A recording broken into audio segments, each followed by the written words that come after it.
सर्व अच्युत गोत्रीय बंधू आणि भगिनी, त्याचप्रमाणे साधू संतांना दंडवत प्रणाम. आज आपण 158 नंबरच्या सत्संगामध्ये प्रवेश करत आहोत. गेली अनेक सत्संगापासून आपण परमेश्वराने सांगितलेले जे तत्वसिद्धांत आहे, आचार विचार प्रणाली आहे, त्याचं चिंतन करत आहोत. परमेश्वराने अवतार घेतला, या जीवाच्या हिताकारणे जीवासारखा होऊन आला, जीवासाठी सृष्टी निर्माण केली, जीव धर्म देह धर्म स्वीकारून वाडोवडी फिरून अधिकारी जीवाला तत्त्वज्ञान सांगितलं.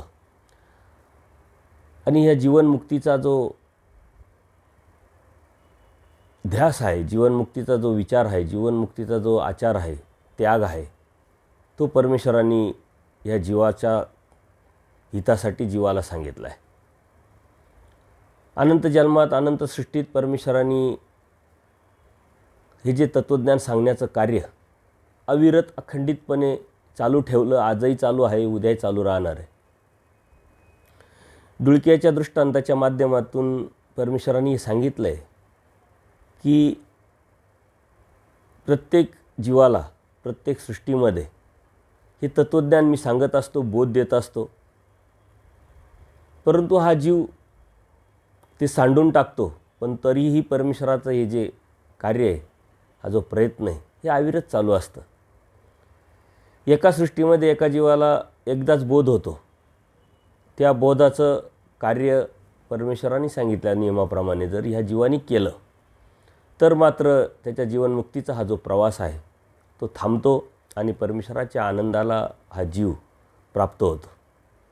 निरानंद जीवाला आनंद देण्यासाठी परमेश्वराने ही सृष्टीची निर्मिती केली आणि सृष्टीची निर्मिती केल्यानंतर शोधणी करून ह्या जीवाची निवड स्वतःचा आनंद देण्यासाठी केलेली आहे. परमेश्वराने अवतार घेतला, तत्त्वज्ञान सांगितलं. आपल्याला पण परमेश्वराने बोध दिला, त्या बोधाद्वारे आपण परमेश्वर भक्ती करतो आहे. परंतु परमेश्वरांनी जी अपेक्षा या जीवाकडून केलेली, त्या अपेक्षेत जर आपल्याला उतरायचं असेल आणि या परमेश्वराच्या भक्तीतून परमेश्वराची प्राप्ती जर करायची असेल तर आपल्याला तत्त्वज्ञान समजून घेतल्याशिवाय पर्याय नाही. तत्त्वज्ञान समजून त्या आचारावरती गेल्याशिवाय दुसरा पर्याय नाही. हा प्रचितीपंथ आहे, हा प्रचिती धर्म आहे. आणि आपल्याला वेळोवेळी परमेश्वराच्या कृपेने ही प्रचिती आपल्याला येत असते. परंतु आपण संसारात राहत असताना हा संसाराचा व्याप आपल्या अवतीभोवती अत्यंत मोठ्या प्रमाणात आवळला गेल्यामुळे परमेश्वराने दिलेली ही जी प्रचिती आहे हे आपल्या लक्षात येत नाही, आपल्याला जाणवत नाही. आणि म्हणून कधीकधी आपल्यासारख्या अज्ञानी जीवाला परमेश्वराविषयी सुद्धा शंका निर्माण होत असते. आणि त्यासाठी मात्र परमेश्वराने सांगितलेले जे तत्त्वज्ञान आहे, या तत्त्वज्ञानात आपण सतत चिंतनात राहिलो तर आपली जी बुद्धिमत्ता आहे, आपली जी विचारधारा आहे, ही होकारात्मक राहून परमेश्वराच्या समर्थवादावरची आपली जी निष्ठा आहे ती वाढत राहते.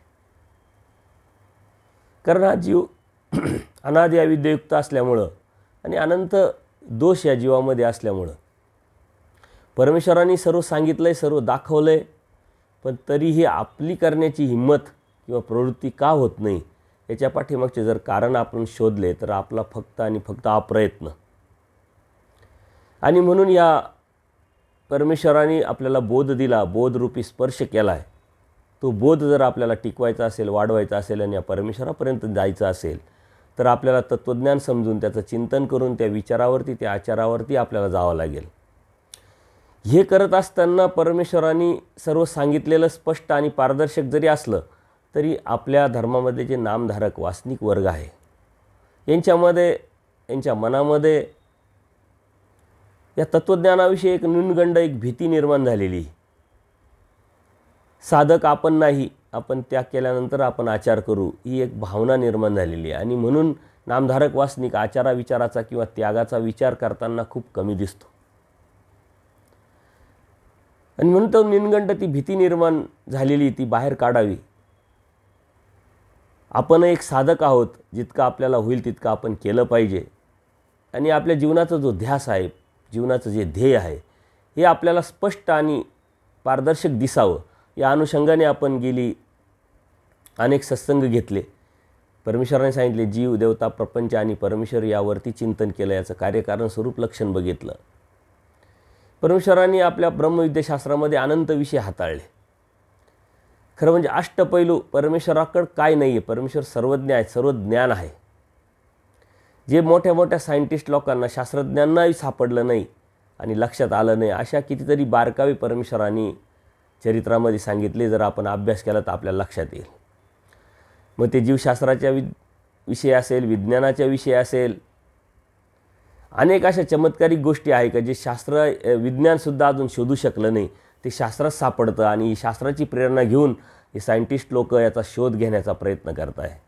आणि असा परमेश्वर आपल्या जीवनात यावा, असा परमेश्वर आपल्याला समजावा, कळावा, जाणवावा, हे आपलं कायम भाग्य आहे.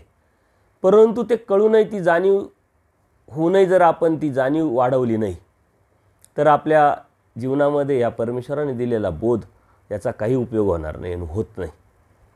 आजकाल लोक खूप अभ्यास करायला लागले, सद्भक्त अभ्यास करताय, वाचन करताय, चिंतन करताय. तरी काही कार्यक्रमात, काही सत्संगामध्ये गेल्यानंतर असं लक्षात येतं का जाणीवेचा खूप मोठा अभाव या जीवांमध्ये दिसतो. कारण जाणीव असेल तर तो त्या पद्धतीनं अभ्यास करील, त्या पद्धतीनं आचारावर जाईल, त्या पद्धतीनं त्यागावर जाईल आणि त्या पद्धतीने त्याची दृष्टी तयार होईल. आणि जाणीव ही काही कुठं विकत भेटत नाही, जाणीव ही काही कोणाला देऊ शकत नाही. ही जाणीव आपला प्रयत्न, जे जसं आहे तसं हे तत्त्वज्ञान समजून घेणं, जाणणं आणि परमेश्वराने केलेली या जीवाकडून जी अपेक्षा आहे त्यामध्ये आपण जास्तीत जास्त उतरणं. आणि आचाराच्या बाजूने जेव्हा आपण विचार करतो आणि त्या आचाराला सुरुवात करतो तेव्हा आपली जाणीव ही वाढत जात असते. अन्यथा काठिण्य येतं, आपल्याकडे सर्व असूनही आपल्याला काहीच कळत नाही, काही समजत नाही. आणि म्हणून अन्य लोकांमध्ये आणि ह्या अजाणीवेच्या बोधरूपी जीवामध्ये काही फरक राहत नाही. आणि अन्य लोकांमध्ये आणि जनावरांमध्ये काही फरक नाही आहे. म्हणजे अप्रत्यक्षरित्या आपण कोण आहोत, आपलं आत्मचिंतन, आपण आत्मपरीक्षण आपण केलं पाहिजे. कारण सामान्य ज्ञाना इतकंच जीवाला सामान्य ज्ञान असतं, जनावरा इतकंच सामान्य ज्ञान जीवाला जर राहत असेल आणि तो आपण का जन्माला आलो, कशासाठी आलो, भक्ती करतो का करतो, कशासाठी करतो, काय मिळवायचं आहे, या प्रश्नाचे उत्तर त्या जीवाने जीवनामध्ये येऊनही जर मिळवले नाही आणि त्याला मिळाले नाही तर त्या जीवनाला काही अर्थ राहत नाही. परमेश्वराने हा प्रचिती पंथ, प्रचिती धर्म आपल्याला सांगितलेला आहे आणि ती प्रचिती आपल्याला वेळोवेळी येत असते. एक असे सद्भक्त होते, श्रीकृष्ण भक्ती करायचे आणि श्रीकृष्ण भक्ती करत असताना त्या परमेश्वरावरती पूर्णपणे विसंबून राहून, समर्थवादावरती निष्ठा ठेवून त्या भक्तीमध्ये रममान होऊन आपल्या जीवनाचे जे कर्तव्य आहे, व्यवसाय असेल, कौटुंबिक असेल, हे ते पार पाडत होते. त्याला कधीतरी असं वाटलं की परमेश्वर आपल्याबरोबर आहे आणि 100% आहे म्हणूनच आपली प्रगती होती. परंतु पूर्वकर्मानुसार कर्मवसे सकळे पावे या जीवाला. मग आडी अडचणी असेल, दुःख असेल, संकट असेल, ह्या जीवाला मिळवत असतं आपण कोणत्याही भक्तीत असेल. कारण भोग हे भोगाने संपतात. पूर्वकर्मात आपण जोडलेले असतात, ते आपल्या जीवनात येत असतात. असंच त्याच्या जीवनामध्ये एक संकट आलं, अडचणी आली, व्यवसायामध्ये अडचणी यायला लागली, कुटुंबामध्ये अडचणी यायला लागले, सामाजिक जीवनामध्ये अडचणी यायला लागली. त्याला शंका यायला लागली, आपण एवढी भक्ती करतोय आणि मग असं आपल्या जीवनात का व्हावं. आणि म्हणून परमेश्वराला तो प्रश्न विचारतो, शंका विचारतो आणि प्रार्थना करतो की तू माझ्याबरोबर आहे याची प्रचिती मला दे. कारण आजपर्यंत मी समजत आलो, माझी प्रगती होत होती, सुख मिळत होते, तोपर्यंत मला वाटत होतं तू माझ्याबरोबर आहे. परंतु अडचणीच्या काळात तू खरंच माझ्याबरोबर आहे का याची मला शंका येते. त्याची निस्सीम भक्ती, निस्सीम प्रार्थना बघून परमेश्वराने त्याला प्रचिती देण्याचा प्रयत्न केला आणि सांगितलं, सूचित केलं की तू ज्यावेळेस सकाळी फिरायला जात असतो, फिरायला जात असताना तुझ्याबरोबर 2 पावलं दिसतील, ते माझे आहे.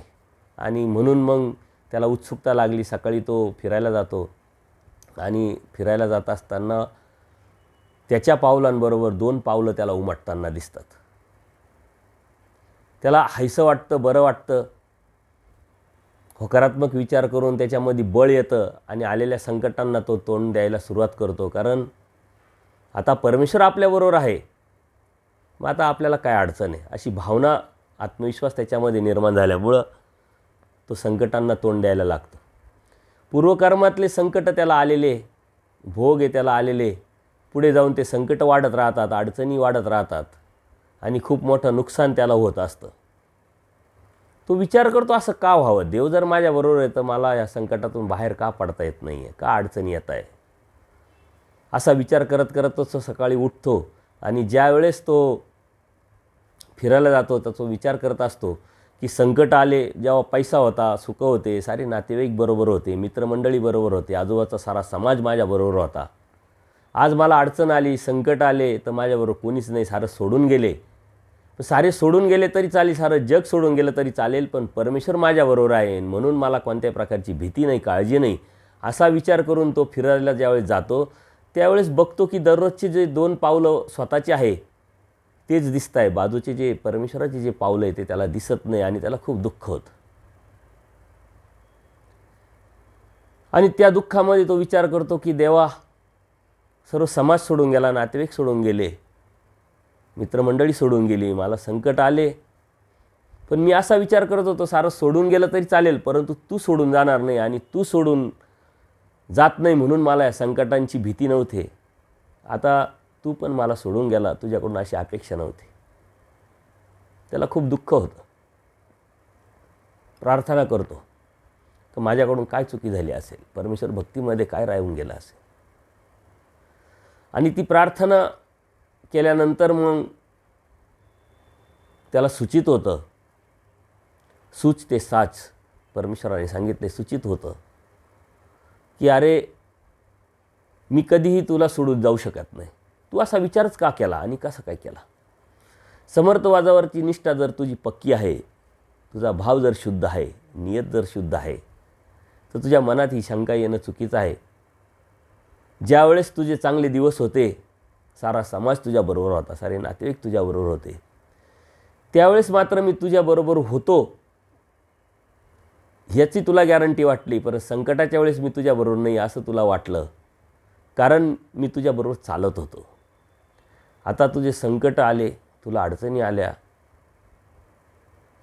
आता मी तुला माझ्या कडेवरती घेतलेलं आहे आणि जे तुझे पाय समजून तू स्वतःचे पाय समजतोय ते आता तुझे पाय नसून ते माझे पाय आहे. या संकटाच्या काळात, सुखाच्या काळात मी तुझ्याबरोबर असतो, संकटाच्या काळात मी तुला बरोबर घेऊन चालत असतो, उचलून घेत असतो. आणि मग त्याला दुःख होतं. तो परमेश्वराकडे माफी मागतो आणि परत आपल्या कार्यकाळामध्ये, आपल्या कामामध्ये लक्ष देऊन नवीन जोमाने कामाला सुरुवात करतो. हळूहळू परिस्थिती बदलते, त्याचे संकट, अडीअडचणी दूर होतात आणि परत पहिल्यासारखेच त्याचे दिवस येतात, नातेवाईक यायला लागतात. कर्मराटीमध्ये एक म्हण आहे, शीतय तर भूतय. ज्यावेळेस तुमची परिस्थिती चांगली असते, पैसाच आहे, मानपान आहे, सारा समाज तुमच्याबरोबर असतो, पण संकटाच्या वेळेस तुमच्याबरोबर कोणीच नसतं, पण परमेश्वर मात्र नक्की असतो. ही भावना, ही समर्थवाद आपली पक्की असली पाहिजे. आणि परत ते पावलं उमटायला लागतात, दिसायला लागतात आणि मग त्याच्या लक्षात येतं की संकटाच्या वेळेस परमेश्वराने आपल्याला उचलून घेतलं होतं. आता माझी परिस्थिती चांगली झाली तर मला आता परत चालायला लावलं आहे. ही प्रचिती आपल्या आजूबाजूला येत असते, परंतु आपण आपले डोळे उघडे ठेवले पाहिजे. आपली बुद्धी, आपली विचारधारा मोकळी आणि स्वतंत्र असली पाहिजे. आपल्याला लक्षात येत नाही, कामाच्या गराड्यामध्ये आपल्याला त्या गोष्टी लक्षात येत नाही, पण परमेश्वर साधा नामधारक असेल, वासनिक असेल, साधुसंत असतील, प्रत्येकाला सहाय्य करतात. कारण परमेश्वराने सृष्टीत त्याच्यासाठी निर्माण केली. सृष्टी या जीवासाठी निर्माण करून स्वतः अवतार घेतला आणि बोध दिला. जो बोध दिला त्या जीवाची किंमत परमेश्वरच जाणतात, कारण परमेश्वराने या जीवाच्या कारणे हा सारा उपद्याप केलेला आहे. म्हणून आपली किंमत आपल्याला माहीत असली पाहिजे. परमेश्वराने बोध आपल्याला दिला आहे, तो अनंत जन्मात देऊनही आपण सांडवला, पण परत दया, माया, कृपा करुणेने या सृष्टीमध्ये आपल्याला परत बोध दिलेला आहे. बोध म्हणजे जीव, देवता, प्रपंच आणि परमेश्वर याचा नेमका फरक आपल्याला कळतो आहे. अन्य लोकांना आपण किती तत्त्वज्ञान सांगितलं तर त्यांच्या लक्षात येत नाही, कारण परमेश्वर बोधदाता आहे. तो बोध परमेश्वराकडून भेटत असतो आणि तो त्याला नसल्यामुळे आपण किती सांगितलं तर त्याला काही अर्थ नसतो. आणि म्हणून परमेश्वर ही जी शक्ती आहे, ही शक्ती जोपर्यंत आपल्याला कळत नाही, समजत नाही, तोपर्यंत त्याच्या समर्थवादावरची निष्ठा आपली वाढू शकत नाही. परमेश्वरांनी सांगितलेलं तत्त्वज्ञान का आणि कशासाठी आहे हे आपण आजपर्यंत बघत आलो. स्वतःचा आनंद या जीवाला द्यायचा आहे, जन्ममृत्यूच्या फेऱ्यातून, दुःखातून या जीवाला काढायचं आहे. आणि प्रत्येक गोष्टीची व्याख्या परमेश्वर आपल्याला सांगताय. मागच्या सत्संगामध्ये महादाईसाच्या प्रश्नाला उत्तर देताना मोक्षाच्या व्याख्या परमेश्वर सांगताय. प्रज्ञासागर जे आहे त्यांच्या प्रश्नाला उत्तर देताना मोक्षाच्या व्याख्या परमेश्वर सांगताय. आत्मज्ञाने मोक्ष, लिंगपाते मोक्ष. मोक्ष आपण म्हणत असतो, अन्य लोकांमध्ये सुद्धा मोक्षासाठी भक्ती करायची.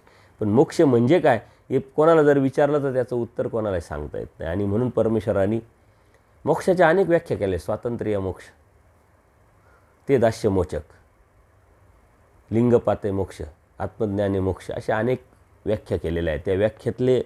या व्याख्या आपण बघतोय का आत्मज्ञाने मोक्ष, आपल्या स्वतःचं आत्म्याचं ज्ञान असणं, त्याचा जीवन प्रवास आपण समजून घेणं. पण का जन्माला आलो, कशासाठी आलो, कोणत्या कर्माने काय भेटतं आहे, जीवदेवता, प्रपंच, परमेश्वर यातला नेमका फरक काय, त्याचे कार्यकारण स्वरूप, लक्षण काय, आणि हे सर्व समजून उमजून त्या कृतीवरती जाणं म्हणजे आत्मज्ञाने मोक्ष. त्यानंतर लिंगपाते मोक्ष, त्यातलाच एक भाग आहे. कारण आत्मज्ञाने मोक्ष आहे तर मग लिंगपाते मोक्ष का, असं प्रज्ञासागरांनी जेव्हा विचारलं तेव्हा परमेश्वर सांगतात का आत्मज्ञाने मोक्ष, लिंगपाते मोक्ष, मग आत्मज्ञानाने लिंगपात होत नाही का, अशा प्रश्नाला उत्तर देताना परमेश्वरांनी पुढचं सांगितलं आहे का लिंगपाते. लिंग म्हणजे अविद्या, अनादि अविद्या जी आहे ती पातली, म्हणजे तिचा अनादि अविद्येचा छेद ज्यावेळेस परमेश्वर करतात. कारण अनादि अविद्येचा छेद फक्त आणि फक्त परमेश्वरच करू शकतात. तो छेद केल्यानंतरच परमेश्वराची प्राप्ती या जीवाला होत असते, आनंद या जीवाला मिळत असतो आणि मोक्ष त्या जीवाला मिळत असतो. म्हणून अनादि अविद्येचा छेद हे आपल्या परमेश्वराचं वैशिष्ट्य आहे आणि ते आपण समजून घेतलं पाहिजे. अन्य लोकांना या गोष्टीचं थोडंही ज्ञान नाही आहे. आपल्याला प्रत्येक शब्दाचा अर्थ या शास्त्राद्वारे समजतो, उमजतो आणि ते समजून उमजून घेऊन परमेश्वराच्या भक्तीत आपण राहत असतो. परंतु परमेश्वराची भक्ती करत असतानासुद्धा ती ज्ञानवाचक जर केली, आचारविचाराच्या अनुषंगाने जर केली, जी जशी आहे तशी परमेश्वरांनी सांगितल्याप्रमाणे जर आपण करण्याचा प्रयत्न केला तर त्या भक्तीला अर्थ आहे. अन्यथा इतर लोक करतात तशीच आपण जर भक्ती करत असेल, इतर लोक भक्ती करतात, कर्मकांड करतात, विधी करतात, खिटी घालतात, ते अन्नदान करतात, तसं आपणही बी इकडं अन्नदान करतो, हे साऱ्या गोष्टी आपण करतो तसे ते पण करतात. परंतु ज्ञानवाचक करणं आणि अज्ञानवाचक करणं याला खूप मोठा फरक आहे. परमेश्वराचं करणं आणि देवतेचं करणं याच्यात खूप मोठा फरक आहे. आणि म्हणून या गोष्टी आपण समजून घेतल्या पाहिजे. स्वभाव प्रकटित जीव म्हणजे मोक्षाची आणखीन एक व्याख्या परमेश्वराने सुंदरपणे सांगितलेली आहे. जर आपण सूत्रपाठातून परमेश्वराने सांगितलेले मुक्तीचे किंवा मोक्षाचे किंवा मुंचनाचे, जीवाच्या मुंचनाचे जे सूत्र जर बाहेर काढले तर अनेक पर्याय आपल्याला परमेश्वराने दिलेले आहे. कशा कशाने हा जीव मुंचन होईल, कशा कशाने हा परमेश्वराला मुक्तीला जाऊ शकतो, कशा प्रकारे परमेश्वराचा हा आनंद मिळू शकतो. कारण जीव जरी एक असला तर पर्याय मात्र अनेक आहे. कोणता जीव कोणत्या पद्धतीनं आणि कोणत्या आचाराविचाराने, कोणत्या त्यागाने परमेश्वरावर प्राप्त करेल हे सांगता येत नाही, सांगू शकत. म्हणून आपल्याला काय आवड आहे, आपण काय करू शकतो याचं चिंतन करून त्या रस्त्याने आपण जायला पाहिजे. 10वीतला मुलगाला विचारलं की तुला काय व्हायचं आहे, इंजिनियर व्हायचं आहे, मग इंजिनियरचं अभ्यासक्रम तो समजून घेतो आणि मला पेलवेल की नाही असा विचार करून तो इंजिनिअरिंगच्या याच्यामध्ये अभ्यासक्रमामध्ये ॲडमिशन घेऊन इंजिनियर होतो. पर्याय अनेक आहे मुक्तीचे, परंतु परमेश्वराने सांगितलेले हे पर्याय आपण समजून उमजून घेऊन आपण कशातून परमेश्वराला प्राप्त करू शकतो हे तत्त्वज्ञानाने जर समजून घेतलं आणि स्वतःचं चिंतन करून जर आपण ते स्वीकारलं तर नक्कीच परमेश्वराच्या प्राप्तीचा जो रस्ता आहे आपल्याला अत्यंत सुकर आणि सुखद वाटेल. स्वभाव प्रकटित जीव म्हणजे स्वभाव म्हणजे दास्य, आणि ते प्रकटला तर परमेश्वराचं ते दास्यमोचक. पूजनीय माईम भटांना पहिल्याच भेटीमध्ये परमेश्वराने सांगितले स्वभाव प्रकटित जीव म्हणजे. कारण प्रश्न उत्तराच्या या प्रसंगामध्ये माईम भट देवाला स्पष्ट विचारतात की तुम्ही जे केलं तर त्यांनी मुंचन होतं ना, आम्ही केलं तर मुंचन होणार नाही का? आणि मग परमेश्वर स्पष्ट सांगतात स्वभाव प्रकटित जीव म्हणजे तो स्वभाव प्रकटला पाहिजे. ते दास्यमोचक, त्या परमेश्वराचं दास्य करण्यासाठी आपला जो स्वभाव आहे तो प्रकटला पाहिजे. म्हणजे नैसर्गिकरित्या तो दास्य आपल्याकडून झालं पाहिजे. त्याच्यामध्ये कृत्रिमता नसली पाहिजे, शुद्ध भाव असला पाहिजे, नियत साफ असली पाहिजे, त्यागाची प्रवृत्ती, विचाराची प्रवृत्ती ही आपली परमेश्वराच्या तत्त्वज्ञानाच्या अनुषंगाने असली पाहिजे. म्हणून परमेश्वर म्हणतात दास्याचा स्वभाव, दास्याला स्वभाव म्हणावे, ते दास्यमोचक, तेच स्वभाव प्रकटित जीव म्हणजे. हे एकावरती एक जे सूत्र आहे हे अत्यंत आधारित आहे. आपण शब्दाचा अर्थ बघून आपण काय केलं पाहिजे नामधारक वासनिक अवस्थेत असताना हे आपण लक्षात घेतलं पाहिजे. आपण दास्य करतो आहे, आपण सेवा करतो आहे, परंतु दृष्टपर आपण केली नाही पाहिजे. अहेतुक सेवा परमेश्वर स्वीकारतात. दास्य करण्याची संस्कार आपल्यावरती साधू संतांनी आपल्यावरती दिलेले असतात, टाकलेले असतात. पण काहीतरी मिळेल, कोणीतरी काहीतरी देईल आपल्याला, या उद्देशाने जर आपण दास्य करत राहिलो तर तो मूळ जो स्वभाव आहे तो प्रकटलेला नाही आहे, ते कृत्रिमपणे चालू आहे. म्हणून आपण धर्माची सेवा करत असताना अनेक प्रकार आहे. कोणी शास्त्राची सेवा करतं, कोणी अन्नदानातून सेवा करतं, कोणी ज्ञानदानातून सेवा करतं, कोणी कशातून, कारण पर्याय भरपूर आहे. फक्त त्याच्या पाठीमागचा जो भाव आहे, तो जो हेतू आहे तो कसा आहे त्यावरती त्याची प्राप्ती, त्याचं फळ अवलंबून असतं. ज्ञानयज्ञ असतो, त्याच्यामध्ये अनेकांचे हातभार लागतात, अनेक सेवा करत असतात, परंतु त्याचा भाव, आता त्याचा हेतू काय, त्याच्यानुसार परमेश्वराचा तो स्वीकाराचा भाव ठरत असतो. कोणी कशाने सेवा करत असतं, कोणत्या उद्देशाने, कोणत्या ध्येयाने करत असतं, त्यानुसार परमेश्वराचं पर्यंत त्याचं पोचणं, ते प्राप्त होणं, लेखी लागणं हे ठरत असतं. म्हणून स्वभाव प्रकटित जीव म्हणजे स्वभाव प्रकटला पाहिजे. नैसर्गिकरित्या आपण म्हणतो ना स्वभावाला जायचं म्हणजे नैसर्गिक तो विधी आहे, नैसर्गिक भाव आहे, त्याच्यामध्ये कोणत्या प्रकारची कृत्रिमता नाही आहे. जसं सकाळी उठल्यानंतर आपल्याला दात घासायचं आहे, कोणाला सांगायची गरज पडत नाही, आठवण ठेवायची गरज पडत नाही. ते आपल्या एक जीवनाचा एक भाग झालेला आहे, आपोआप नॅचरल त्या गोष्टी होत राहतात. विचार करा, कधी आपण नैसर्गिकरित्या काही गोष्टी अशा करून जातो की जे दुसऱ्यांना अशक्य असतं. ती एक सवय आपल्याला लागलेली असते, आणि ती सवय एकदा झाली की ती नैसर्गिकरित्या आपण ती कृती करत राहतो. तसं आपलं परमेश्वराच्या भक्तीच्या अनुषंगाने जी आपण भक्ती करतो ती स्वभावच झाली पाहिजे, म्हणजे नैसर्गिकरित्या झाली पाहिजे, त्याच्यामध्ये कृत्रिमता नसली पाहिजे. ईश्वरी विषय प्रेम ते दुर्लभ. आता परमेश्वराचं प्रेम ते दुर्लभच आहे. अहेतुक बुधभजन ज्ञानाप्रती साधन, अहेतुक मायापूर भजन प्रेमाप्रती साधन. मग त्या प्रेमात आणि ह्या विषय प्रेमामध्ये काय फरक आहे? सत्संग नंबर 60 आपण जर ऐकला तर आपल्या लक्षात येईल, कारण त्यावरतीच हा सत्संग आपण घेतलेला आहे. विषयाच्या अनुषंगाने तो सत्संग आपण घेतलेला आहे. डोमेग्रामला नाथोबा भिक्षेला जायचे, आणि ते भिक्षेला जात असताना एक घोगर गावची जी बाई होती, ती दररोज नाथोबांना सांगायची की मला परमेश्वराच्या दर्शनाला यायचं आहे, भेटीला यायचं आहे, तर तुम्ही आज्ञा घ्या, विचारून घ्या आणि मला निरोप द्या, तर मग मी येईल. पण नाथोबा मात्र विसरून जायचे. दररोज भिक्षेला जायचे, दररोज ती बाई आठवण करून द्यायचे, दररोज ते विसरायचे. 2दा झालं, 3दा झालं, 4दा झालं. मग नंतर त्या बाईंनी काय केलं की यांना आठवण राहावी म्हणून यांच्या शर्टला एक गाठ मारली. आता देवाला सर्व माहिती, देव सर्वज्ञ. ज्यावेळेस ते भिक्षा मागून येतात आणि देवाला झोळी दृष्टीपूत करण्यासाठी देवासमोर येतात, तेव्हा देव विचारतात की ही गाठ कशासाठी आहे, कोणी मारली? आणि मग नाथोबांच्या लक्षात येतं की अहो ती घोगरगावची एक बाई आहे, तिला तुम्हाला भेटायचं आहे, आणि ती दररोज मला विचारते का देवाला विचारा, आणि मी विसरून जायचं म्हणून तिनं आता मी आठवण ठेवावी म्हणून गाठ मारलेली आहे, तर मी काय निरोप देऊ? मग देव म्हणतात बोलवा त्यांना. मग दुसऱ्या दिवशी नाथोबा भिक्षेला जातात, त्या बाईला सांगतात निरोप का तुम्ही भेटायला येऊ शकता. आणि मग ती घोगरगावची बाई स्वामींकडे येते भेटायला, परंतु ती वेगळ्या विचारांनी आलेली असते, विषयाच्या अनुषंगाने आलेली असते. आणि मग ती देवाला विनंती करते की मला तुम्ही एकांत द्या. मग देव म्हणतात एकांत इथं कोण नाही आहे, तुम्ही बोलू शकता. आणि मग परमेश्वर तरी ती हट्ट धरते. मग परमेश्वर नाथोबांच्या हातावरती मानेवरती पाठीवर आपल्या यावरती हात ठेवतात आणि येतात. ते म्हणते नाथोबा नाही पाहिजे, तुम्ही एकटे द्या म्हणे, नाथोबा माझा अवयव. बघा देवाने किती अभिमान घेतला आहे की ज्या देवानी नाथोबांना स्वतःचा अवयव समजले. परमेश्वर निराभिमान आहे, पण आपल्या लागेच अभिमान, आपल्या लागे अभिमान. हे नुसतं ऐकलं तरी त्या नाथोबांची ती उंची आहे साधनेची, त्यागाची, ती आपल्याला जाणवत असते.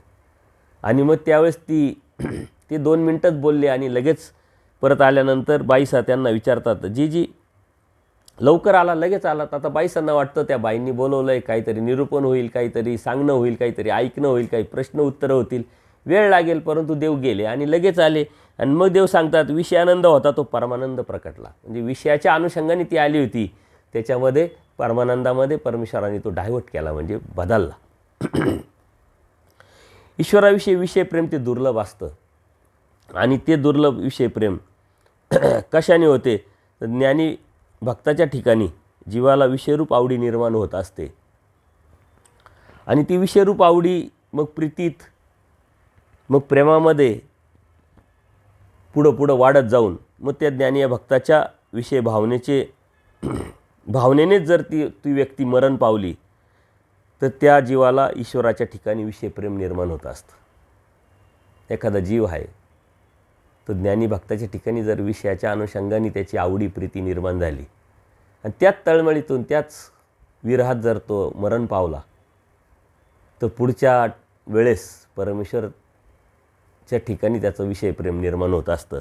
एवढ्या उच्च लेवलचा तो भक्त परमेश्वराच्या ठिकाणी जात असतो. आता यामध्ये बऱ्याच वासना आहे. त्या 60 नंबरच्या सत्संगामध्ये आपण त्याचा विचार केलेला आहे. विषय फक्त स्त्री आणि पुरुषामध्येच असतो असं नाही.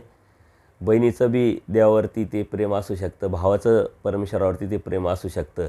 त्या अनुषंगाने त्यात आपण चिंतन केलेलं आहे. तर याच्यामध्ये परमेश्वराच्या अवताराविषयी विषय प्रेम, विषयत्व आवडी ही निर्माण होत असते. पहिली प्रीती निर्माण होते आणि प्रीतीची उत्तर अवस्था मग ती प्रेम निर्माण होत असतं.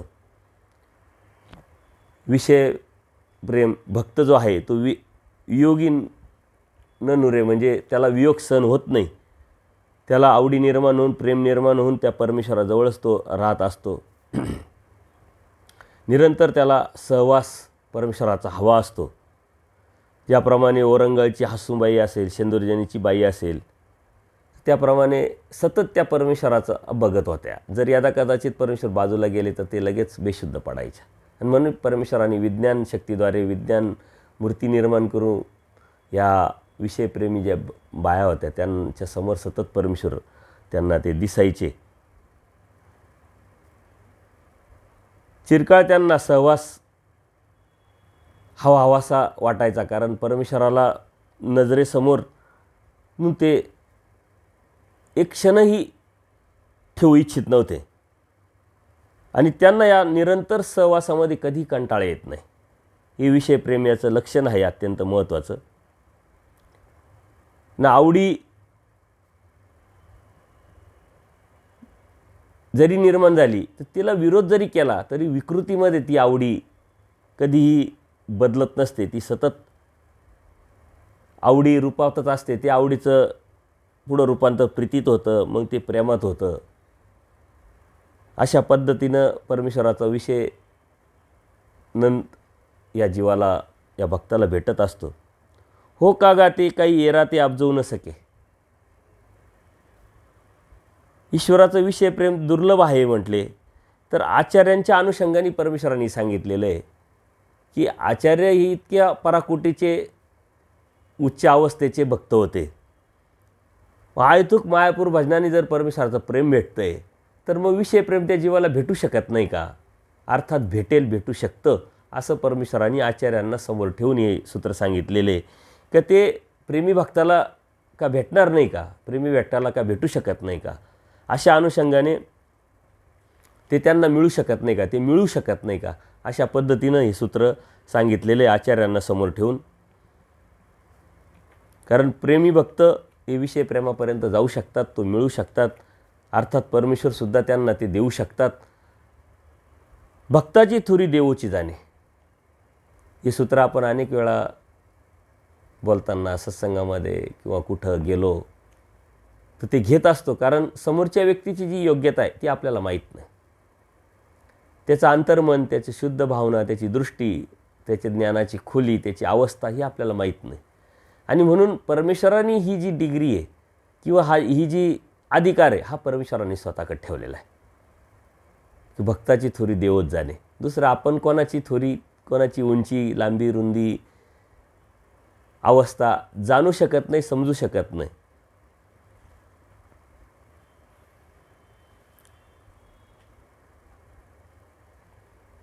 जे जळगाव हायवेवरती चांगदेव हरताळा जे स्थान आहे, त्या चांगदेव हरताळावरून परमेश्वर सावळे दरबार म्हणजे जाळीच्या देवाच्या खाली जे स्थान आहे तिकडं जायला निघतात. आणि जायला निघाल्यानंतर तयारी करण्यासाठी मग बाईसांनी मार्तंडाला पुढं पाठवलं. कारण बाईसांचे तिथं भाचे दाई नाईक जे होते ते राहायचे, त्यांचं ते गाव होतं. आणि त्यांना पुढं पाठवल्यानंतर परमेश्वर येणार आहे, स्वामी येणार आहे म्हणून त्यांनी साऱ्या गावामध्ये दौंडी पिटून स्वागताची तयारी केली, गुढ्या उभारल्या, शृंगारलेला घोडा परमेश्वराच्या मिरवणुकीसाठी आणला.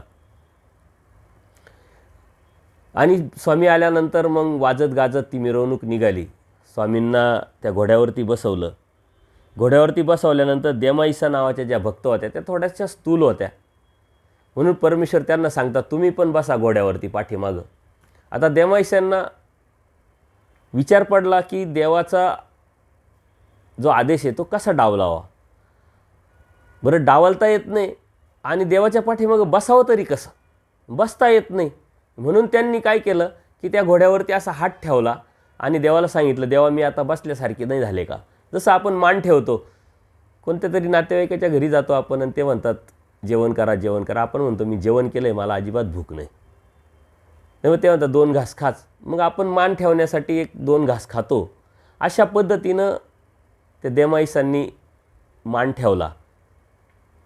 आणि मग देव तिथं सांगतात की तुम्ही आता द्वापार युगामध्ये उद्धव देवाने जसं केलं तसं तुम्ही केलं. बाईसांनी ऐकलं. ज्यावेळेस परमेश्वराची मिरवणूक संपते, देवाचं पूजन वगैरे होतं, जेवण होतं, बाईसांनी मात्र सर्व शांत झाल्यानंतर देवाकडे जाऊन विचारतात, दंडोत घालतात की तुम्ही मगाशी देमाईसाला असं सांगितलं की तुम्ही उद्धव देवासारखं केलं, ते काय आहे.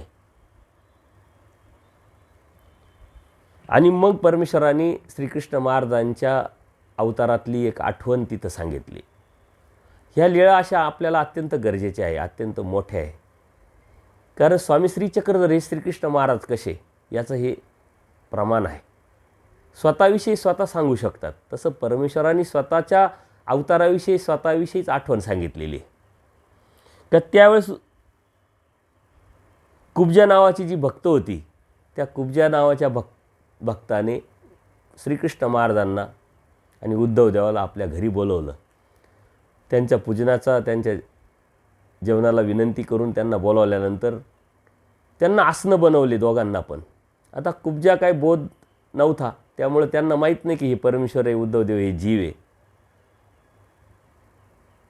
त्यांची जी उंची उद्धवदेवाची प्रेमी भक्त असल्यामुळे ते परमेश्वराबरोबर सतत राहत होते आणि म्हणून त्यांनी आसनं बनवले. आता देवाच्या आसनावरती देव बसले आणि देवच म्हटले उद्धवदेवाला बसा आता तुमच्या आसनावरती. आता उद्धवदेवाला बी देमाईसासारखीच अडचण निर्माण झाली. देवाचं ऐकावं तर ऐकता येणार नाही, आदेश आहे तो डावलता येणार नाही. आणि मग त्यांनीसुद्धा असंच केलं, त्या स्वतःच्या आसनावरती हात ठेवला आणि देवाच्या श्रीचरणाजवळ येऊन बसले आणि मग देवाला म्हटले आम्ही बसल्यासारखंच नाही का. ती आठवण श्रीकृष्ण महाराजांची स्वामी श्री चक्रधर सांगताय आणि सावळ्या दरबारला सांगताय. म्हणजे ते स्थान आपल्याला अत्यंत महत्त्वाचं आहे. असे कितीतरी स्थान आहे. हरताळालासुद्धा देवानी द्वापारयुगाचीच आठवण सांगितली आहे का तिथं रुक्मिणी मातेला ज्यावेळेस अमरावतीवरून घेऊन आले देव, त्यावेळेस देवाने तिथं मुक्काम केलेला आहे. आणि त्या ठिकाणी मग रुक्मिणी देवी कुठं बसल्या होत्या, स्वतः कुठं बसले होते, दासी कुठं होत्या, ही आठवण परमेश्वर श्री चक्रधर स्वामी श्रीकृष्ण महाराजांची सांगताय. अशा कितीतरी स्थानं आहे. आणि त्यावरती आपण एक स्पेशल गोकुळाष्टमीच्या निमित्ताने सत्संग घेतलेला आहे का स्वामी श्री चक्रधर हे श्रीकृष्ण महाराज कसे, त्याचं आपण अनेक लीळांचं हे प्रमाणं घेऊन आपण त्याचं चिंतन केलेलं आहे. आणि अन्य लोकांना सांगण्यासाठी आपल्याला या लीळा अत्यंत गरजेच्या आहे. कारण आपण प्रमाणाने बोलत असतो, इतर लोक अप्रमाणित बोलत असतात की ते म्हणतात सर्व सारखेच, राम हा श्रीकृष्ण, श्रीकृष्ण हाच राम, हा तो कोणालाही काही जोडतात. परंतु आपण मात्र स्वामी श्री चक्रधरांना श्रीकृष्ण महाराज का म्हणतो, पंचकृष्ण का समजतो. तर स्वामींनी स्वतः आपल्या श्रीमुखी हे प्रमाणं दिलेले आणि या प्रमाणातून आपल्याला परमेश्वरांनी स्वतः सांगितलं. श्रीकृष्ण महाराज अवतार, श्री दत्तात्रय महाराज अवतार, श्री गोविंद प्रभू महाराज अवतार, स्वामी श्री चक्रपाणी महाराज अवतार आणि स्वतःकडं उंगली निर्देश करून परमेश्वराचे 5 अवतार सांगितलेले. तसे परमेश्वराचे अनंत अवतार होऊन गेले. आजही अनंत अवतार आहे आणि उद्या अनंत अवतार होतील. परमेश्वराचे हे 5च अवतार आपण का पूजनीय वंदनीय समजतो, त्याचंच का स्मरण करतो, का चिंतन करतो, का त्या उभयदृश्य परमेश्वर अवतारांनी आपल्याला हे 5 अवतार सांगितलेले. तसं बघितलं तर लीळाचरित्रामध्ये परमेश्वरांनी अजून एक अवतार सांगितलेला आहे. अधिकारे विने घेते द्वार नुगडीची. हंस अवताराच्या अनुषंगाने परमेश्वरांनी सूत्र सांगितलं आहे. हंस अवतार होऊन गेला हे सांगितलं तरी आपण हंस अवताराचं चिंतन मनन किंवा भक्ती करत नाही, कारण त्या अवताराचा उद्देश वेगळा होता. आधी आपल्याला ह्या जीवाला समजावं, कळावं. तसे त्यानंतर स्मृतिस्थळामध्ये ही स्वामी परमेश्वरांनी अवतार घेतलेला आहे एका पोपटामध्ये हे आचार्य सांगतात. परंतु तिथं भक्तांनाही जायला सांगत नाही आणि स्वतःही जात नाही, कारण ते उद्देश वेगळे. परमेश्वराचे असे अनंत अवतार होऊन गेले, आजही आहे, उद्या होतील. देव कच्छ होती, मच्छी होती, देवतामध्ये अवतरती. चालता बोलता देव वेडा होय, पिसा होय, पण चालता बोलता देव तू दुर्लभ. हे सूत्र आपल्याला येऊन गेलेलं आहे. ही परमेश्वराची जी व्यापकता आहे, परमेश्वराचा जो समर्थवाद आहे, परमेश्वराचं जे श्रेष्ठत्व आहे, या सूत्रांमधून आपल्याला जाणवत असतं, लक्षात येत असतं. आणि म्हणून या सूत्रांचं आपण चिंतन सतत जर केलं तरच या परमेश्वराच्या भक्तीची आपल्याला जाणीव, आपल्याला किंमत कळेल. आणि म्हणून भक्ताची थोरी देवच जाणे परमेश्वर तिथं सांगतात.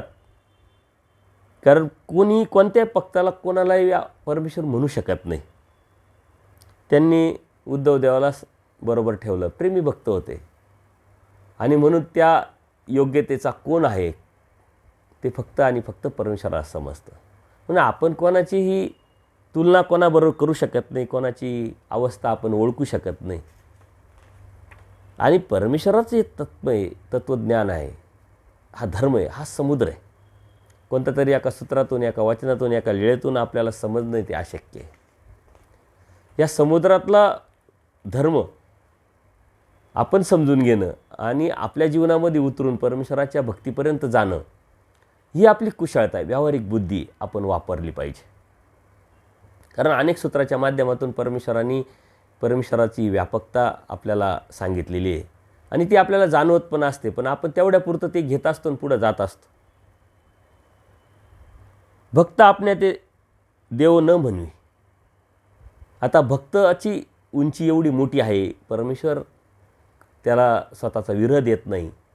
तो भक्तसुद्धा परमेश्वराचा विरह सहन करत नाही. आणि मग तो देव झाला का, तो देवासारखा झाला का, देवा समान झाला का? नाही. परमेश्वर म्हणतात भक्त स्वतःला देव कधीच म्हणून घेत नाही. हे बी प्रकरणवश अत्यंत सुंदर आणि महत्त्वाचं आहे, आपल्यासाठी दिशादर्शक आहे. ते देव असेच निरूपण करत असताना अचानक म्हणतात की माझ्यासारखा जर कोणी येईल मी गेल्यानंतर तर तुम्ही कसं कराल, मला कसं ओळखाल? मग महादाईसा असते, ती म्हणते तुम्ही एवढे सुंदर आहे, मी ओळखू शकेल कोणता भक्त काय म्हणता, कोणता भक्त काय म्हणतात. परंतु परमेश्वराचं समाधान होत नाही. परमेश्वर म्हणतात तिथंही तसं असू शकतं, ती सुंदरता, ते खून काय असेल ते होऊ शकतं, परंतु आचार्यांकडे बघितल्यानंतर आचार्य म्हणतात तुमच्या शास्त्राने, तुमच्या ज्ञानाने आम्ही तुम्हाला ओळखू. आणि परमेश्वर लगेच त्यांना निरुत्तर करतात की हे शास्त्र, हे ज्ञान हे भक्ताच्या ठिकाणी असतं. आणि म्हणून आचार्यसुद्धा निरुत्तर होतात की आता परमेश्वराला कसं ओळखायचं. आणि ते निरुत्तर झाल्याबरोबर परमेश्वर म्हणतात का भक्त आपल्या ते देव कधी म्हणू शकत नाही. आणि म्हणून परमेश्वराला हे ज्ञानाने ओळखायचं असतं. आपण परमेश्वर भक्ती करतो, परंतु ते ज्ञानवाचक जर नसेल तर त्या भक्तीला काही अर्थ नाही. आणि ज्यावेळेस परमेश्वराची उत्तरापंथीला जाण्याची प्रवृत्ती निर्माण होते आणि असं निधानाचा आचार्यांना सांगायला देवाची प्रवृत्ती झाल्यानंतर सुरुवात करतात, त्यावेळेस ते ऐकत नाही. देवाविन काय भक्त असतो काय, धर्म असतो काय, असं आचार्य स्पष्ट देवाला सांगतात. आणि देवसुद्धा ते मान्य करतात. देवाविन धर्म नाही, धर्माविन देव नाही. मग आपण आपली धार्मिकता जी करतो त्या धर्मामध्ये, त्या धार्मिकतेमध्ये आपला देव किती आहे, आपल्याला किती समजला आहे, किती उमगला आहे, किती जाणवला आहे, त्यावरती आपल्या भक्तीचा रिझल्ट ठरत असतो. आणि म्हणून आपण भक्ती करत असताना धर्माची जाणीव, धर्माची ओळख करून घेणं आणि त्यानंतर करणं ते महत्त्वाचं आहे. अंधारात चालणं आणि उजेडात चालणं जसा फरक आहे, तसंच ज्ञानानेच भक्ती करणं आणि अज्ञानाने भक्ती करणं खूप मोठा फरक आहे. भक्त स्वतःला देव कधी म्हणून घेत नाही आणि कोणी म्हणत असेल तर तो परमेश्वर कधी होऊ शकत नाही आणि तो जीव परमेश्वराचा भक्त पण होऊ शकत नाही. हे आपण लक्षात घेतलं पाहिजे. परमेश्वराने तत्त्वज्ञानाच्या माध्यमातून आपल्याला हे सर्व स्पष्ट सांगितलेले. यदा कदाचित ही स्पष्टता जर परमेश्वराच्या या तत्त्वज्ञानात नसती तर आज आपण येथीच्या पाठीमागे धावाल. परमेश्वर स्पष्ट सांगतात आपण कोणाच्या पाठीमागे परमेश्वर म्हणून धावलो असतो आणि आपण नरकाला गेलो असतो, दुःखाला गेलो असतो, दुःखात पडलो असतो, विकल्पाला गेलो असतो. पण आपण कोणाच्या पाठीमागे धावणारे भक्त नाही, आपण परमेश्वराचे भक्त आहे. आणि त्या उद्देशाने आपण ज्ञान समजून घेतलं पाहिजे, आचार विचार प्रणाली समजून घेतली पाहिजे, तत्त्व आणि सिद्धांत समजून घेतले पाहिजे. ते तत्त्व जर सत्वामध्ये आणलं आपण तर आपल्याला परमेश्वराच्या भक्तीमध्ये आणि दैवराटीचे आपण आहोत याचं म्हणण्याला अधिकार प्राप्त होतो. तत्त्व आहे, पण ते तत्त्वाबरोबर सत्व जर नसेल तर त्या तत्त्वाला काही अर्थ राहत नाही. आणि सत्व हे आचरण आणि त्यागाने निर्माण होत असतं. परमेश्वराचं सुंदर असं तत्त्वज्ञान आहे, धर्म आहे, पण त्या पद्धतीनं जर आपण समजून घेतलं तरच आपल्याला कळेल, उमगेल. आणि पुढच्या सूत्रामध्ये परमेश्वराने या भक्ताची थोरवी सांगितलेली आहे. भक्त मग त्याची काय योग्यता आहे, काय पात्रता आहे, त्याची लायकी काय, त्याचं लक्षण काय, हे परमेश्वर आपल्याला पुढं जात असताना ते उलगडून सांगतात. आणि ह्या तत्त्वज्ञानामध्ये गेल्यानंतर मग आपलीसुद्धा ओळख आपल्याला होत असते. अपरधर्मापासून इकाडी परधर्मी लावी, महादायसाचा प्रश्न आहे. भक्ताजवळ कोणते सामर्थ्य असते म्हटले. भक्त जे तुम्ही म्हणताय, भक्ताला तुम्ही बाजूला करत नाही, भक्त देवाला बाजूला करत नाही, करू शकत नाही. आणि ह्या भक्ताकडं काय असं सामर्थ्य आहे की मग त्याच्याकडं त्या यांनी आपण बघितलं पाहिजे. आणि मग देव सांगतात की अपरधर्मापासून काढीत परधर्मी लावी. तर महादायसांना त्यातलं काहीच लक्षात आलं नाही किंवा वाटलं नाही काही खूप मोठं. ते म्हणतात एवढंच आहे का, एवढंच करतात काय भक्तामध्ये, एवढी ताकद आहे का, एवढं सामर्थ्य आहे का. आणि मग परमेश्वर म्हणतात हे काही साने, अपरधर्मापासून म्हणजे चैतन्य मायेपासून, म्हणजे आवर जे यक्षिणीपासून, जे कर्मभूमीच्या देवतेपासून चैतन्य देवतेपर्यंत भक्ती करतात, त्या देवता भक्तीपासून काढून परमेश्वर भक्तीला लावणं म्हणजे आवर धर्मापासून काढून परधर्माला लावणं, म्हणजे देवतेच्यापासून काढणं आणि परमेश्वर मार्गाला लावणं. हे भक्ताकडूनच होऊ शकतं.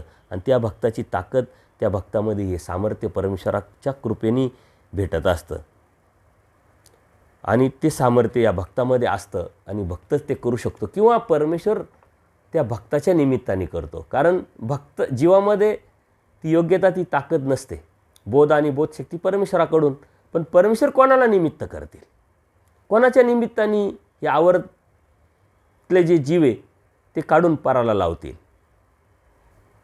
कोणाच्या निमित्ताने बोध देतील, ही परमेश्वर ही भक्ताकरवी भक्ताच्या माध्यमातून करत असतात. आता तो भक्त कुणी असू शकतो, नामधारक असू शकतो, वासनिक असू शकतो, साधू संत असू शकतात. असं काही नाही की बाबा विशिष्ट उंचीवर गेलेले जे साधू आहेत तेच भक्त आहे आणि त्यांच्या करवीच परमेश्वर हे बोध देण्याचं, तत्त्वज्ञान सांगण्याचं, ज्ञान देण्याचं, परमेश्वराच्या धर्माची जाणीव करण्याचं सांगू शकतात असं काही नाही. कारण परमेश्वर कोणाला निमित्त करू शकतात आणि भक्ताची थोरी ही परमेश्वरच जाणतात. महादायसांनी जेव्हा विचारलं आणि त्याचं उत्तर दिल्यानंतर ते म्हणतात एवढेच म्हटल्यानंतर परमेश्वर पोरे हो, हे काही साने, हे काही कवनी ठाई असे, हे काही थोडं आहे का? हे कोणाच्या ठिकाणी असू शकतं का? हे खूप मोठं काम आहे. कारण हा एक चमत्कार आहे.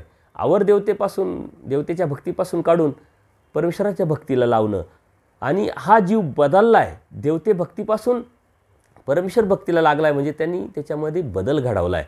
हा सर्वात मोठा चमत्कार आहे आणि तो चमत्कार हा फक्त परमेश्वर करू शकतात. बोध आणि बोधशक्ती परमेश्वराकडूनच.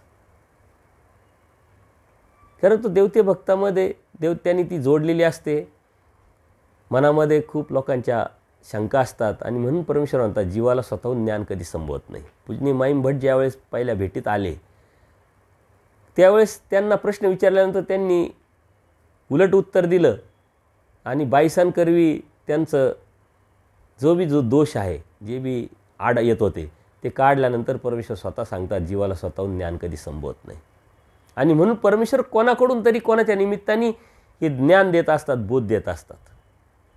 आणि ह्या पद्धतीनं परमेश्वराचं जे कार्य आहे अखंडित चालू आहे. कालही चालू होतं, आजही चालू आहे, उद्याही चालू राहणार आहे. कधीतरी केव्हा तरी कोणाला तरी कोणत्या तरी क्षणात, प्रत्येक क्षणाला कोणाला तरी बोध परमेश्वराचं देत असतात कोणाच्या तरी निमित्तातून. आणि असे अनेक सद्भक्त आपल्याला आजूबाजूला आढळतात, दिसतात का त्यांनी सांगितल्यानंतर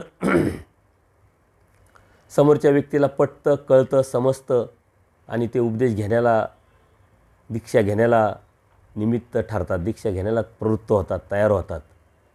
तर हे याच्या पाठीमागचं कारण त्या भक्तांनी केलेली भक्ती, त्या भक्तांनी केलेली क्रिया ती स्वीकारात पडलेली असते. त्याच्यामध्ये त्यांनी आमूलाग्र बदल त्यामुळं झालेला असतो आणि तो आमूलाग्र बदलाच्या माध्यमातून परमेश्वर ह्या जीवाला निमित्त करून हे आपलं जे कार्य आहे तत्त्वज्ञानाचं, ज्ञानाचं, बोधाचं हे सतत चालू असतं. जेची देवाची या माता पित्रा तेची भक्ताची या. भक्ताची थोरवी या सूत्रातून आपल्याला कळते, परमेश्वर सांगतात. मग अजून एवढंच का? आवरधर्मापासून परधर्मी लावण्याचं तेवढंच एक त्या जीवामध्ये, त्या भक्तामध्ये ताकद असते का किंवा सामर्थ्य असतं का? परमेश्वर म्हणतात जेची देवाची या माता पिता, म्हणजे परमेश्वराने ज्या जीवाच्या पोटी जन्माला आलेले आहे, अवतार घेतलेला आहे, त्या मात्या पित्याला जे फळ होईल तेच भक्ताच्या मात्या पित्याला होईल. म्हणजे परमेश्वराने त्या भक्ताची जी तुलना आहे ती स्वतःबरोबर केलेली, इतकं व्यापक असं सूत्र आहे. त्या परमेश्वराच्या दयामाया कृपा करून आणि अत्यंत श्रेष्ठ असं जी दृष्टी परमेश्वराची, जी विचारधारा आहे, ती परमेश्वराची जी ज्ञानाची जी व्यापकता आहे ती या सूत्रातून आपल्याला कळते. ज्याप्रमाणे जेची गती यशोदा तेची पुतनेशी या सूत्रातून आपल्याला जी परमेश्वराची व्यापकता कळते, समजते, त्याच पद्धतीने या सूत्रातून परमेश्वराच्या ज्ञानाची खोली आणि व्यापकता आपल्याला कळते. कारण भक्ताच्या मातापित्याला ज्या पोटी परमेश्वराने अवतार घेतला तेच फळ देणं म्हणजे परमेश्वर आणि भक्त, परमेश्वर स्वतः त्या भक्ताला स्वतः समान समजतात. भक्त मात्र समजत नाही, पण परमेश्वर समजतात. ही परमेश्वराचं परमेश्वरत्व आपल्याला यातून दिसतं. आणि म्हणून भक्ताचे जे आईवडील आहे त्यांनासुद्धा परमेश्वराच्याच आईवडिलांसारखं फळ परमेश्वर देत असतात. तेच फळ त्यांना मिळत असतं. ही जी थोरवी आहे भक्ताची, ही आपण समजू शकतो या सूत्राच्या माध्यमातून. एवढं मोठं जी थोरवी त्या भक्ताची, ती आपण कोणत्याही गणितामध्ये, कोणत्याही सूत्रामध्ये किंवा कोणत्याही मापात आपण मापू शकत नाही. आणि म्हणून प्रेमी भक्ताची या चरित्रामध्ये अनेक दाखले येतात. बाईसा असेल, महादेव भट असेल, असे जे प्रेमी भक्त होऊन गेले त्यांची थोरवी आपल्याला या तत्त्वज्ञानातून जाणवते. सन्निधानी असन्निधान, एका असन्निधानी सन्निधान. मग सन्निधान आणि असन्निधान यावरती आपण अनेक सत्संगामध्ये चिंतन केलेलं आहे, चर्चा केलेली आहे. पैठणला गणपत मठामध्ये सारंग पंडिताची जी पत्नी उमाईसा, या पंडिताची नजर चुकून, सारंग पंडिताची नजर चुकून परमेश्वराच्या भेटीला येतात. काही व्रत त्यांनी जे केलेलं असतं ते व्रताची सांगता करण्यासाठी येतात आणि दुःख व्यक्त करतात. स्वामींना सांगतात की मी इच्छा असूनही देवा तुमच्या दर्शनाला येऊ शकत नाही, ती खंत व्यक्त करतात. यावर स्वामी म्हणतात, जे जया अंतरी वसे त्या दर्शन असे. ज्या पद्धतीनं तुम्ही जिथं असाल तिथं जी वासना तुम्ही कराल तिथंच आमचं दर्शन तुम्हाला होईल. आणि त्यातूनच परमेश्वराने सन्निधान आणि असन्निधान यातला नेमका फरक आपल्याला सांगितलेला आहे. परमेश्वराच्या सन्निधानात अनेक भक्त होते पण आज्ञा प्रतिपालन करत नव्हते. मग ते मार्कंड असतील, दादोस असतील, हे सारंग पंडित असतील, त्यांना सन्निधान असून असन्निधानच आहे. काय उपयोग झाला? परमेश्वराच्या सन्निधानात सुद्धा राहून परमेश्वराची आज्ञा प्रतिपालन त्यांनी केली नाही. पुढच्या जन्मात पुढच्या सृष्टीमध्ये त्यांना या अनुषंगाने जे भेटायचं ते भेटल, परंतु आज जी संधी परमेश्वराच्या सन्निधानातली त्यांना भेटली होती पूर्वकर्मानुसार, परमेश्वराच्या दया माया कृपा करुणानुसार, ती त्यांना त्या संधीचं सोनं नाही करता आलं. आजही आपल्याला परमेश्वराचं अदृश्य स्वरूपात दर्शन आहे. परमेश्वर सर्व व्यापक असल्यामुळे परमेश्वर आहे, परंतु आपण असन्निधान समजतो, असन्निधान अदृश्य रूपाने. मात्र सन्निधान आहे, पण कधी? जेव्हा परमेश्वरांनी सांगितलेल्या तत्त्वज्ञानानुसार, आज्ञेनुसार, आचार विचारानुसार आपण राहत असेल तर आपल्याला सन्निधानच आहे. आपल्याला वचनरूपी गोविंदाचं सन्निधान, वचन हे आपल्याला पाळण्यासाठी आहे. वचनरूपी गोविंदाचं सन्निधान करायचं म्हणजे काय करायचं? परमेश्वरांनी सांगितलेली जी आज्ञा आहे, तत्व आहे, सिद्धांत जे सांगितलेले ते आपल्याला आचरणात आणायचे. नाही तर फक्त सूत्रपाठाचं दररोज पारायण करणं म्हणजे सन्निधान सूत्रांचं मिळवणं असं होत नाही. परमेश्वरांनी त्यामध्ये आपल्याला जे सांगितलेलं आहे ते आपल्याला करता येतं आहे का, त्यानुसार वागता येतं आहे का, त्यानुसार राहता येतं आहे का, हे आपण त्यांना बघितलं पाहिजे. आणि असे कितीतरी लीळाचरित्रामध्ये आपल्याला असे कितीतरी सद्भक्त दिसतील का सन्निधान असून सुद्धा त्यांना असन्निधानासारखंच होतं. ज्याप्रमाणे लहामाईसा असेल, रत्नमानिका असतील, मार्कंड असतील, दादोस असतील, सारंग पंडित असतील, छरदोबा असतील, की ज्यांनी परमेश्वराचं सन्निधान भेटलं, तत्त्वज्ञान समजून उमजून घेऊन त्याग केला, अनुसरले, परंतु एका वचनाचं त्यांनी आज्ञा पाळली नाही तर धर्मापासून गेले. ते इतके गेले की त्यांचं नामसुद्धा परमेश्वराचं राहिलं नाही. आणि म्हणून हे जे नकारात्मक जे पात्र आहे, पूजनीय माईम भट्टांनी लीळाचरित्रामध्ये आणण्याचा जो उद्देश आहे, हे आपण जर समजून घेतलं तर ते आपल्याला सावध करण्यासाठी आपल्या खूप मोठ्या फायद्याचे आहे. ज्याप्रमाणे आपण जीवाचं चिंतन करत असताना या जीवाच्या आपण आपल्या दोषाचं चिंतन केलं पाहिजे, त्याप्रमाणे लीळाचरित्रातल्या भक्तांचं चिंतन करत असताना धर्मापासून जे जीव गेले, परमेश्वराचं सन्निधान भेटूनसुद्धा त्यांना परमेश्वर प्राप्त करता आला नाही, त्या जीवाचं आपण चिंतन केलं पाहिजे. तेव्हा आपण आपली सावधानता आपण बळगू. म्हणतात ना, पुढच्या ठेस पाठीमागचा शहाणा. ह्या लोकांना ठेस बसलेली, आपण शहाणं झालं पाहिजे.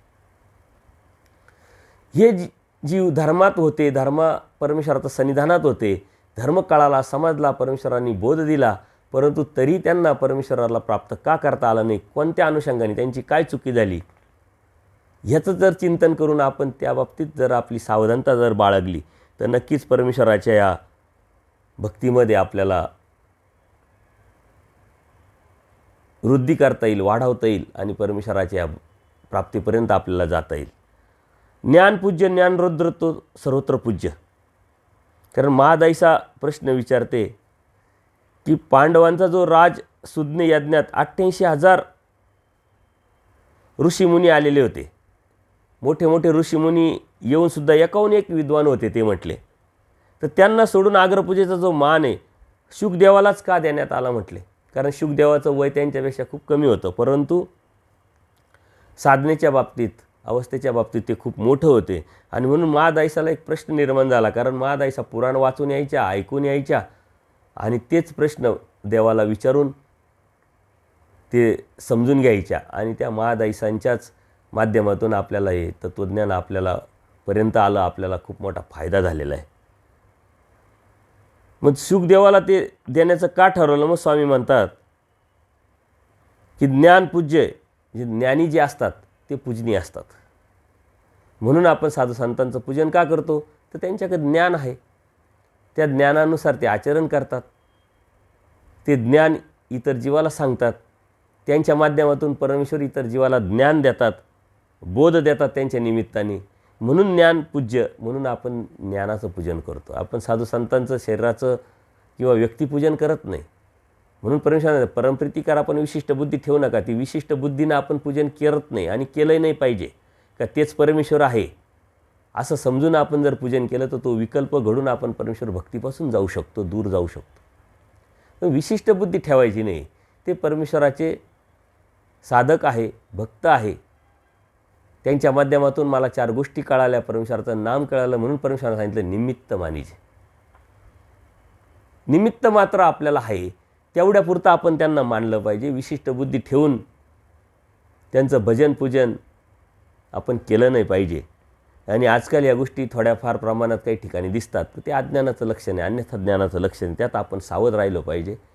आपण परमेश्वर भक्त आहोत, परमेश्वराचीच भक्ती केली पाहिजे. आणि अशा सूत्राच्या माध्यमातून परमेश्वराने आपल्याला हे तत्त्वज्ञान सावधपणे आणि पारदर्शक स्पष्टपणे सांगितले. ज्ञानपूज्य म्हटले. ज्याच्या ठिकाणी ईश्वराचे ज्ञान आहे ते पूजनीय आहे. मग तो कोणी असेल. नामधारकाकडं सुद्धा थोडंफार तरी ज्ञान असतं. नामधारकसुद्धा सांगू शकतो की जीव वेगळा आहे, देवता वेगळा आहे, प्रपंच वेगळा आहे, परमेश्वर वेगळा आहे. जीव हा बद्धमुक्त आहे, प्रपंच हा जड आहे, देवता हा नित्यबद्ध आहे, परमेश्वर नित्यमुक्त आहे. एवढं तर सांगू शकतो की नाही नामधारक. आणि मग त्याला बोध झालेला आहे आणि त्या बोधाद्वारे ते 4 पदार्थ, त्याचे कार्यकारण स्वरूप लक्षण किरकोळ कारकोळ त्याला तत्त्वज्ञान माहीत असतं. म्हणून तो सुद्धा आपल्याला पूजनीय. म्हणून आपण प्रत्येकाला दंडोत घालतो. मग तो नामधारक असेल, वासनिक असेल, साधू संत असतील, प्रत्येकाचं आपण पूजन केलं पाहिजे, भाव ठेवला पाहिजे. प्रत्येकाच्या विषयी आपल्या मनामध्ये एक वेगळं आत्मीयता, एक आपलेपण निर्माण झालं पाहिजे. आणि म्हणून ते होत असतं. कधी आपण प्रवासात किंवा कुठं गेलो आणि आपल्याला उपदेशी एखादा कोणी भेटला अनोळखी, तर त्याच्याविषयी एक वेगळं आपलेपण निर्माण होतं, वेगळं प्रेम निर्माण होतं. त्याच्याबरोबर लगेच आपण संवाद करायला सुरुवात करतो, काही गोष्टी बोलतो, काही गोष्टी सांगतो. रक्ताच्या पलीकडचं, नातेवाईकांच्या पलीकडचं जे प्रेम आपल्याला परमेश्वराने अच्युत गोत्रीय म्हटलेलं आहे, जे कधी न संपणार आहे, त्या प्रेमात आपण जातो. म्हणून परमप्रीती आपली असली पाहिजे. ते ज्ञान आहे, ते पूजनीय आहे, पूज्य आहे. ज्ञान रुद्र तो फक्त परमेश्वर. कारण परमेश्वराकडे सर्व ज्ञान आहे. असा कोणताही जीव नाही का परमेश्वराचं जे ज्ञान आहे ते सर्व त्याला कळालं. आपण किती पूर्ण आयुष्यामध्ये 24 तास अभ्यास करत राहिलो तरी आपल्याला पूर्ण ज्ञान होऊ शकत नाही. कारण परमेश्वराने सांगितले जे तत्त्वज्ञान आहे हे या जीवाला जेवढं पेलवेल, जेवढं झेपेल, जेवढं करता येईल तेवढं सांगितलेलं आहे. हे खूप मोठं ज्ञान आहे. परमेश्वराने नुसतं देवतेच्या अनुषंगाने एक सूत्र सांगितलेलं आहे की पृथ्वी एवढी पाटी आणि मेरू पर्वत एवढा खडू जरी वापरला तरी देवतेचं पूर्ण निरोध संपत नाही. तेव्हा जीवाचं असेल, देवतेचं असेल, प्रपंचाचं असेल आणि स्वतःचं परमेश्वराचा विषय असेल, ते किती मोठं ज्ञान असतं. आणि ते ज्ञान फक्त आणि फक्त परमेश्वराकडे आहे. म्हणून परमेश्वर ज्ञान रुद्ध आहे आणि म्हणून परमेश्वर आपल्याला पूजनीय आहे. आणि परमेश्वराचंच आपण भक्ती का करतो? आपल्याला परमेश्वरच पूजनीय, वंदनीय का आहे? तर ज्याच्याजवळ ज्ञान आहे ते आपल्याला पूजनीय आहे आणि वंदनीय आपल्याला जे आहे ते परमेश्वर स्वतः आहे. म्हणून आपण पूजनीय आणि वंदनीय यातला फरक आपण समजून घेतला पाहिजे. आपण स्थानाच्या ठिकाणी जातो, विशेषाचं पूजन करतो, ते पूजनीय आहे. आपण वंदन करतोय परंतु ते प्रति परमेश्वर समजून, परमेश्वर म्हणून नाही. परमेश्वराने दयामाया कृपा करुणा ही शक्ती तिथं सोडलेली, संबंध दिलेला आहे. जसं आपल्यालासुद्धा परमेश्वराने संबंध दिलेला आहे. बोध देणं हा संबंधच आहे. बोध दिला म्हणजे स्पर्श केलेला आहे, ज्ञानरूपी स्पर्श, बोधरूपी स्पर्श. आणि म्हणून आपल्याला सर्व लोक पूजनीय आहे, नामधारक असेल, वासनिक असेल. म्हणून आपण एकमेकाला आदरपूर्वक दंडोत केला पाहिजे, आदर ठेवला पाहिजे, शुद्ध भाव ठेवला पाहिजे. तो भाव जर आपल्या मनामध्ये जर शुद्धता नसेल त्या भावामध्ये, नुसतंच करायचं म्हणून करायचं आहे, कृत्रिमता जर असेल तर त्याला काही अर्थ नाही आहे. आणि म्हणून परमेश्वरांनी आपल्याला या सूत्राच्या माध्यमातून, तत्त्वज्ञानाच्या माध्यमातून आपल्याला हे अगदी फोडून आणि पारदर्शकपणे सांगितलेलं आहे. धर्मतत्त्वज्ञान खूप मोठं आहे, श्रेष्ठ आहे.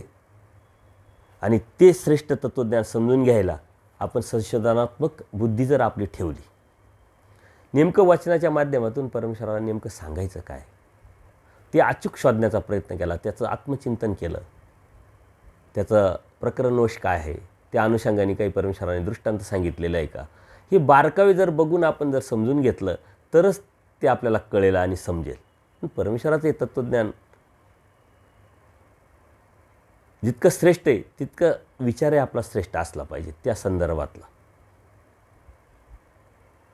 संदर्भातलं जे विचारधारा आहे ती श्रेष्ठत्वाला आपली गेली का ते आपल्यामध्ये उतरून मग आपण त्या त्यागाच्या बाजूने, आचाराच्या बाजूने जेव्हा विचार करतो तेव्हा आपल्यामध्ये जाणीव निर्माण होत असते. आणि हा जाणीवेचा जो भक्त असतो ना, त्या भक्ताची थोरी परमेश्वराने सांगितलेली आहे. तर खूप उपदेशी आहे, खूप साधू संत आपल्याला भेटत राहतात, पण त्यातले जाणीवेचे ओळखण्यासाठी सर्वात मेन म्हणजे आपण पहिले जाणीवेचे असायला पाहिजे. आडात असेल तर पोऱ्यात येईल, आपल्याकडं असेल तर आपल्याला बघता येईल, शोधता येईल, समजता येईल, कळेल. अन्यथा आपल्याकडंच ते नाही आहे आणि आपण कोणाला समजणार आणि कोणाला समजून घेणार. पण परमेश्वराने हे सांगितलेलं तत्त्वज्ञान अत्यंत बारकाईने आपण अभ्यासायचं असतं, समजून घ्यायचं असतं, त्याचं चिंतन करायचं असतं. काही प्रश्न असतील, काही प्रतिक्रिया असतील नक्की कळवा, त्याच्यावरती आपण चिंतन करू. दंडोत प्रणाम, दंडोत प्रणाम, दंडोत प्रणाम.